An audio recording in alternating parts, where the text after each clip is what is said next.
pleased to be joined with super middleweight Dyah Davis. How you doing, Dyah? Very good, very good. Yourself? Doing very well, thank you. You're coming off of an excellent hard-fought fight last week against a tough competitor. What do you bring from that fight? He was undefeated going into the fight. Tough battle. Very tough battle. Listen, he was undefeated, but that all had to go. You know, the guy was very unorthodox. You know, not something that you see typically in the gym every day. You know, the guy was from Africa, and he definitely brought an African style, something I've never seen. But you know, we got the job done. Successfully put the regular boxing plan in order. He came out very aggressive in the first round, and you kept your composure, and ended up knocking him down 2 times in the first round. Can you tell me a little bit about him coming after you? I knew he was going to come after me because he was talking a little crap at the weigh-in. You know, he was telling me he was going to end my boxing career. And, you know, this is the last time I'll ever step foot in the ring. I said, okay. So we had to change the plan. You know, we had to change the plan. So I knew I wanted to box smart. I didn't want to get careless, and I didn't want to brawl with the guy. But you know, I caught him with a left hook that sent him to the ground the first time, and then followed up with some jabs and finished up with the right hand. Sent him to the ground the second time. But he was tough. He got up. And, he got his composure, and he actually finished the fight. You showed some excellent smooth boxing skills in that fight. Where do you feel like you're at in your career? And do you feel like I feel like my last fight was a very good test for me. It was an undefeated fighter. The guy was very hungry. He didn't know how to lose, and he came in to win. But you know, when you put your plan in order, when you're very disciplined, and you do what you got to do in the gym, you know, you change other people's plans. That was my plan. You have your father is gold medalist Dyah Davis.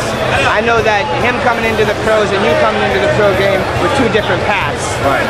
Can you give me your thoughts on the difference between what you had to do to get where you're at compared to what your father did? Well, the difference is, you know, my father was a well-known fighter in the Olympics, a gold medal winner, and you know, with that, of course, there's a lot of pressure, and you know, he did what he had to do, coming out of the amateurs and outstanding boxing.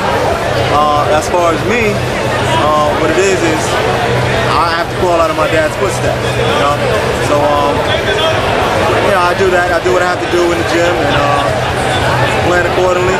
Train hard every day and try to do what I can to step out of my dad's footsteps. I've learned everything that I know from him, but we get different teachers from different coaches. John David Jackson is my coach right now.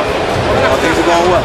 Tell us about John David Jackson. He's a phenomenal game planner, phenomenal coach, and you've been in a lot of good camps, sparring with a lot of great fighters. Right. How do you translate what you're learning from JD? Well, JD is he's a strategist.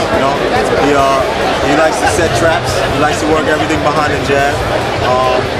Working with him, I also get a chance to work with top 10 contenders in the super middleweight division with Alan Green.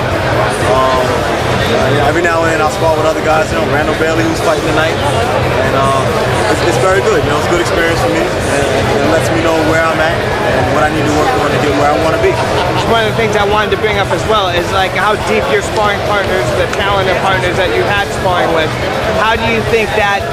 How valuable is that to a pro fighter? It's very valuable, you know, because when you work with guys who are either at that level or more experienced, that's the only way you're going to get the experience, is getting in with guys like that. I've had the opportunity to get in with guys like Bernard Hopkins, Ab Judah, Edison Miranda, who I was in training camp in Puerto Rico with. You know, when you do well against guys like that, it gives you confidence. It makes you feel like you have the edge to do so much more in your division. Absolutely. Where's your mind now that after coming out of the big fight with Odama there, and you know that he was undefeated, you won that fight now? Now, what direction are you pointing? What's your game plan? Well, the sky's the limit, you know. My game plan is to get right back in the gym. I took it off this week. You know, I had a very hard fight. I took it off this week. Partied a little bit. But Monday is back in the gym, and we're back on our game plan. We want to stay focused, and you know, we want to get ranked. You know, we want to be there. We want the big fights just like everyone else. Look forward to your career.